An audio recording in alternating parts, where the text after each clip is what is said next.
मुझे लगता है कि रुश्ता अभी भी नौफल के साथ ही है। अगर इतनी रात को शहूद को पता चल गया, क्या कहूंगी मैं उन्हें? कहीं सारे झगड़े का सबब रुश्ता तो नहीं? हाँ, उसने कहा तो था मैं नौफल को हर कीमत पर हासिल कर करूंगी। या अल्लाह रहम फरमा दे, अकल दे दे इस लड़की को, कहीं ये सब कुछ फिर से बर्बाद ना कर दे। मगर ये सब मुझे तुम क्यों सुना रही हो? मुझे पुराने किस्सों में कोई दिलचस्पी नहीं। मगर मैं तुम्हें मजबूर कर दूंगी दिलचस्पी लेने के लिए। पुराने किस्सों में ना सही, मगर मुझ में तो दिलचस्पी ले लो नौफल। देखो नौफल, गुल का कोई कसूर नहीं है। आफाक भाई ने उसे बस अब एक लफ्ज भी और मत बोलना। अगर तुम यहाँ गुल की सिफारिशी बन के आई हो तो वापस चली जाओ।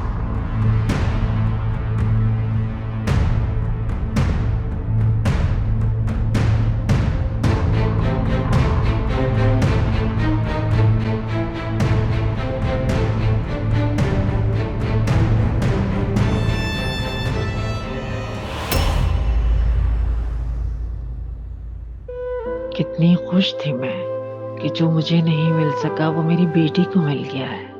प्यार करने वाला ससुराल, प्यार करने वाला शौहर।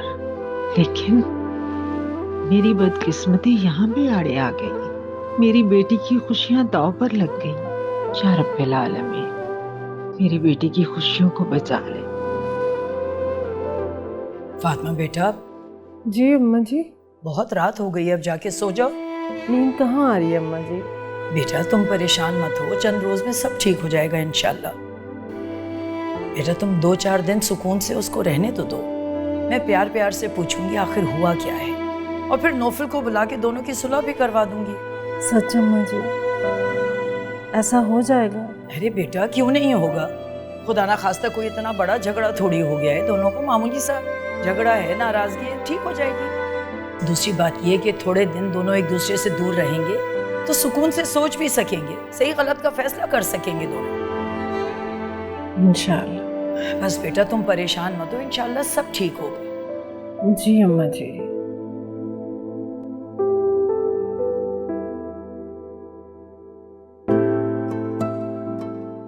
मैंने तुम्हें कितनी दुआओं से मांगा था, और जब तुम मुझे मिल गए तो मुझे यकीन ही नहीं था कि ये साथ अब कभी नहीं छूटेगा।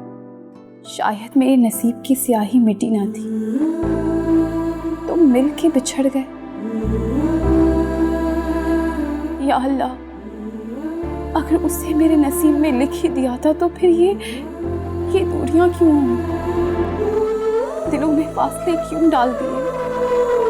क्यों आफाक को दोबारा भेज दिया मेरी हंसती बसती जिंदगी में आग लगाने के लिए? मेरा क्या कसूर है अल्लाह ताला? तू तो जानता है ना कि मैं बेकसूर हूँ। नौफल मेरी जिंदगी है और मैं उससे बिछड़ के जिंदा नहीं रह पाऊंगी। मैं उसकी बेरुखी बर्दाश्त नहीं कर पाऊंगी। तू दिखा दे अल्लाह जो सच है। मेरा जीना मरना सिर्फ नौफल के लिए है अल्लाह, सिर्फ नौफल के लिए।